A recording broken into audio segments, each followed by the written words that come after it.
রমজানেরই চাঁদ উঠেছে ওই আকাশে দেখো, সকল কিছু ভুলে গিয়ে রোজা গুলে রেখো।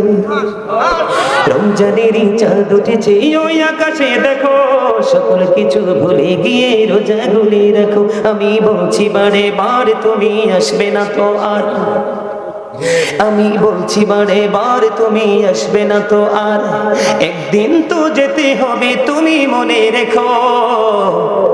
সকল কিছু ভুলে গিয়ে রোজা গুলে রেখো, বলেন সকল কিছু ভুলে গিয়ে রোজা গুলে রেখো। রমজানেরই চাঁদ উঠেছে ওই আকাশে দেখো, সকল কিছু ভুলে গিয়ে রোজা গুলে রেখো, সকল কিছু ভুলে গিয়ে রোজা গুলে রেখো। আমি বলছি বারে বার তুমি আসবে না তো আর, চলে গেলে কি আবার আসবো? এই জন্য এটা জীবনের শেষ রোজা মনে করে রাখতে হবে। আমার কথার ব্যাখ্যা অনেক লম্বা, এটা আপনি বুঝে নিতে হবে। এই জন্য বলেছি আমি বলছি বারে বার তুমি আসবে না তো আর, একদিন তো যেতে হবে তুমি মনে রেখো। সকল কিছু ভুলে গিয়ে রোজা গুলে রেখো। মারহাবা বলেন, আরো জোরে বলেন, আরো জোরে বলেন। রমজানেরই প্রস্তুতিতে প্রথম তারাবি, গভীর রাতে ওঠে মোরা খাবো সেহরি। রমজানেরই প্রস্তুতিতে প্রথম তারাবি। ওরে বাবারে, হ্যাঁ গজলের জন্য শোনেন, নারায়ণগঞ্জ হরিপুরে গেছি, বুঝছেন? কোথায়? ঢাকা নারায়ণগঞ্জ হরিপুরে গেছি। বিশ্বাস করবেন কিনা জানি না, অনলাইনে চেক দিলে পাবেন। আলোচনা যখন দৌড়ছি রে ভাই, মানুষ আস্তে আস্তে আস্তে আস্তে এত দূর পর্যন্ত গেছে, ওই যে রাস্তাটা যেমন ছায়া দেখা যায় না, এরকম ছায়া ছায়া দেখছি আমি। শেষ পর্যন্ত মাহফিলের মানুষের চেহারাগুলো পর্যন্ত দেখি নাই। আলহামদুলিল্লাহ বলেন না? মানে যতই গভীর হচ্ছে মানুষ তত আসছে, যতই গভীর হচ্ছে মানুষ তত আসছে। আস্তে আস্তে আস্তে আস্তে আবার দুই একটা আছে নবীর আসে, হুজুর আমি জানি আপনি অনেক গজল গাইতে পারেন সুন্দর করে, আপনি একটু গজল গাইবেন। কি করবেন? এবার যখন গজল গাওয়া শুরু করলাম রে ভাই, 1000, 2000, 5000, 3000 আইতে আইতে আইতে আইতে দেই পকেট এটা পুইরা গেছে। পরে হাদিয়ার গণি নাই, না গনে আমার একটা ধর্ম আছে কি জানেন, আমি সব দিকে ব্যতিক্রম। আমার একটা ধর্ম আছে, আমি যে এত বড় একটা জায়গায় আসছি কিন্তু নিজেকে আমি কখনোই বড় মনে করি না। আমি মনে করি আমার বাবা মার কাছে আমি সেই ছোট্ট ছোলাইমান। আমি কোনো মাহফিলের হাদিয়াটা নিয়ে মার কাছে দেই। যখন আমার প্রয়োজন হয় 10 টাকা 5 টাকা মার কাছ থেকে খুঁজে আমি আনি, এটার মধ্যে আমি স্বাদ পাই, মজা পাই, বরকত পাই। আমার স্পষ্ট মনে আছে, আজ থেকে 6 বছর আগে সেই মাহফিলটা, আজ থেকে 6 বছর আগে উদ্বোধনী করেছিলাম আমি। তো ওই দিন অনেক হাদিয়া দিছে, তো হাদিয়া এক পকেটে, মাহফিল কমিটির হাদিয়া আরেক পকেটে নিয়ে মার কাছে দিলাম মাহফিলের হাদিয়া, বাবার কাছে দিলাম গজলের হাদিয়া। চাইয়া দেখি মাহফিল এবং গজল দুইটার হাদিয়া সেম টু সেম। আজকে ওই ভাইটা 500 টাকা হাদিয়া দিয়েছে। মারহাবা। হাসান ইবনে সাবিত যখন মসজিদে নববীর মধ্যে দাঁড়িয়ে দাঁড়িয়ে আমার নবী শান গেয়েছিলেন, আমার আল্লাহ খুশি হয়ে বলেছিলেন, আল্লাহ হাসান ইবনে সাবিতকে রুহুল কুদ্দুসের মাধ্যমে সাহায্য করো। গত পরশুদিন ওসমান নামে এক লোক, কালা, একবারে কুচকুচ্চা কালা, চেহারাটা সুন্দর নাই, যখন গজল টান দিছি সর্বপ্রথম আইনা 3200 টাকা হাদিয়া। বলে হুজুর আপনি কি হাদিয়া পাওয়ার জন্য বলছেন? না, প্রেমের জন্য বলছি। এই হাদিয়া কি আমার পকেটে সারা জীবন থাকবো? হয় কোনো মসজিদে যাবে, হয় কোনো মাদ্রাসা যাবে। আমার অনেকগুলো এতিমের দায়িত্ব আছে। গত কয়েকদিন আগে একটা ছেলের দায়িত্ব নিয়েছি, একবারে গরিব, তার বাবা মা পড়াশোনা চালাইতে পারে না, এত ইন্টেলিজেন্ট রে ভাই, স্টুডেন্টটা হাফেজ হয়ে গেছে, আগামীতে দাখিল পরীক্ষা দিবে।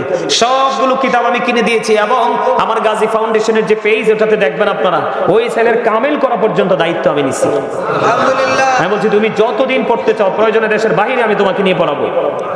আলহামদুলিল্লাহ বলেন। আপনারা যে কত ধনী হবেন কাল হাসরের দিন কল্পনা করতে পারবেন না। কেন জানেন? এই টাকাগুলো আপনাদের।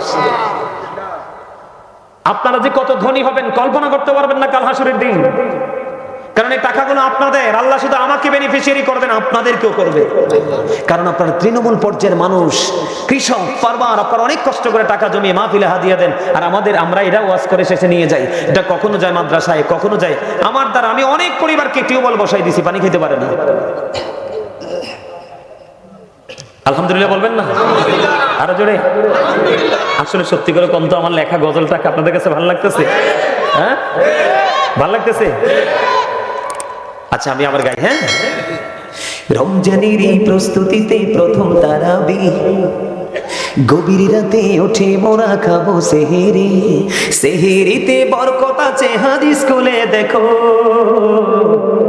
সকল কিছু ভুলে গিয়ে রোজা গুলি রেখো, সকল কিছু ভুলে গিয়ে রোজা গুলি রেখো।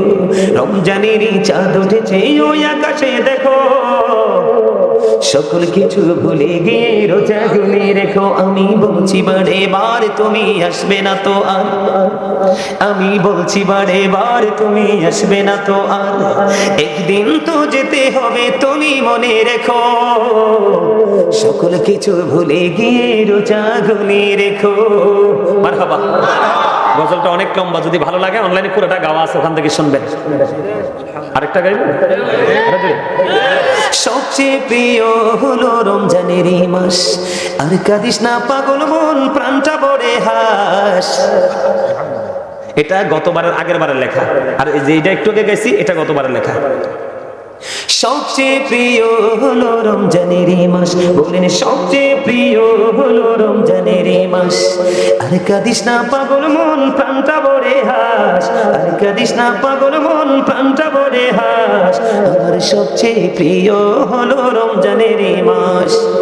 সকাল বিকাল পড়ব কোরআন, হাসবে মোদের প্রাণ, ফরজ নফল ইবাদতে বাড়বে মোদের শান।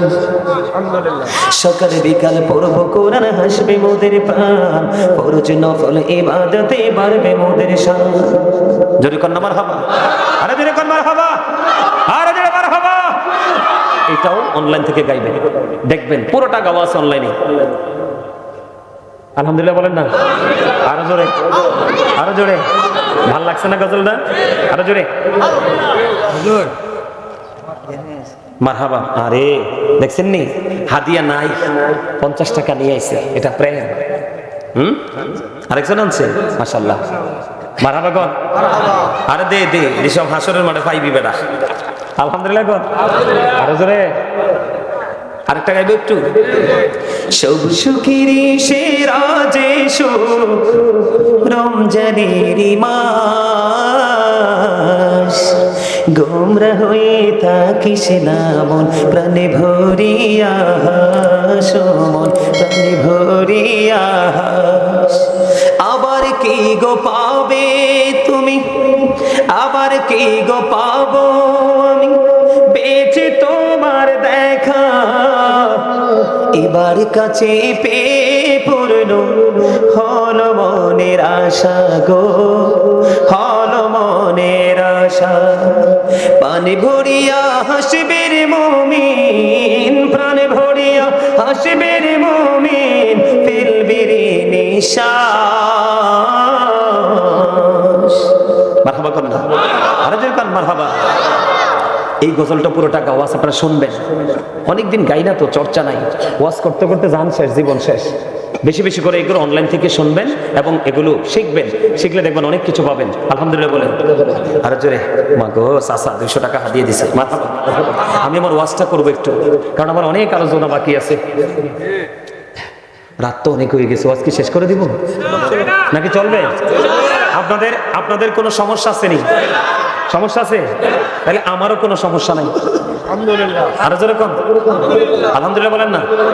বন্ধুরে আমার, আপনি মাঠের ফসল তুলেছেন, গাছে ফল ধরেছে, যা কিছু আছে আপনার ঘরে সোনা গয়না আছে। আরেকটা না, তুই চাইলে আমি 1 ডজন গামো, আমি একজন লেখক, আমার এই সিনায় গজলের অভাব নাই। আমার স্বাস্থ্য ভাইরা আবার 500 টাকা হাতিয়ে নিয়েছে। মারহাবা করুন। বন্ধুরে আমার, আপনারা হৃদয়ে খুলে শুনবেন। এখন এই তারার গজলের হাদিয়া দেওয়ার নমুনা দেখে আরেকটা কথা মনে হয়েছে, বুঝছেন? কর্ণফুলী নদীর তীরে, বুঝছে, এটার মধ্যে ঢুকাইছেও পুলিশে, প্যান্ডেলের পিছন দিয়ে বের করছে পুলিশে, ঢুকতে পারি না, এত মানুষ, গাড়ি ঢুকার কোনো সুযোগে নাই।